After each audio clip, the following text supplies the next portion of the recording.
দিন ছোট শিশুরাও মোবাইলে আসক্ত হয়ে পড়ছে, তাদেরকে এ থেকে রক্ষা করার উপায় কি? ছোট শিশুদের মোবাইল আসক্তির বিষয়টি নিয়ে অভিভাবকরা অনেক বেশি দুশ্চিন্তায় আছেন। কারণ এখন 2 বছরের শিশুকেও খাবার খাওয়াতে হলে মোবাইলে কার্টুন, গেমস বা কোনো ভিডিও ইত্যাদি চালু করে দিতে হয়, তারপর সেটা দেখতে দেখতে সেই খাবার খায়।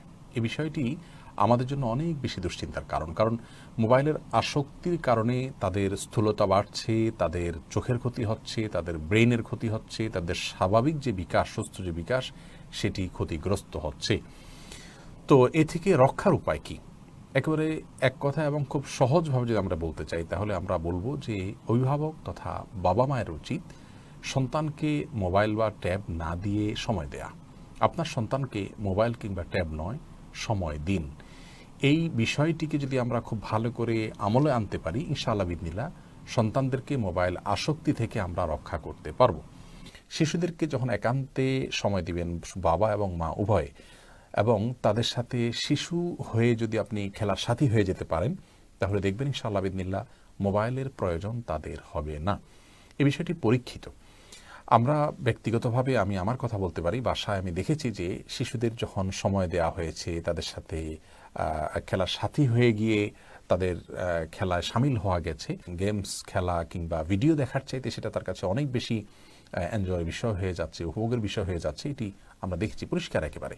বিধায় বড় ভাইয়েরা যদি ছোট ভাইদেরকে সময় দেন, বড় বোনরা ছোট বোনদেরকে, ছোট ভাইদেরকে সময় দেন, এবং গোটা পরিবারের ভিতরে তারা নিজেরা যদি বিনোদন, হাসি এবং সুস্থ যে বিনোদনগুলো আছে সেগুলোর মধ্যে তারা নিজেদেরকে ব্যস্ত করে রাখেন, ইনশাআল্লাহ বিদিনিল্লাহ মোবাইল আসক্তি থেকে ছোট শিশুদেরকে সরিয়ে আনা সম্ভব হবে।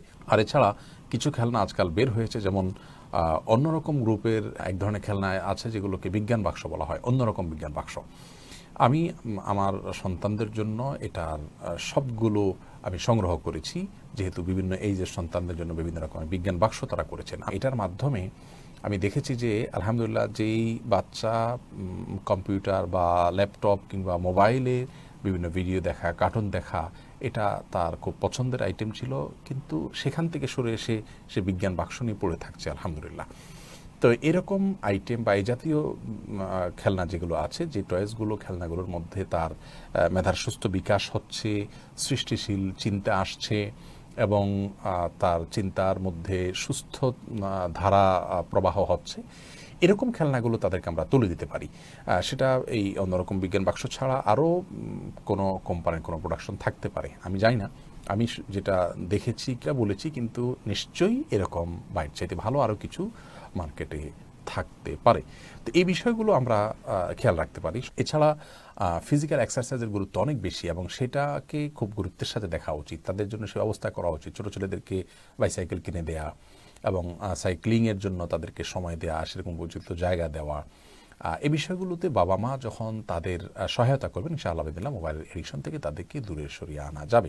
অনেক মা বাবা আছেন নিজে তার জায়গা থেকে তিনি নিজেও আসক্ত আছেন মোবাইলের প্রতি নানা কারণে, বা টেলিভিশনের প্রতি।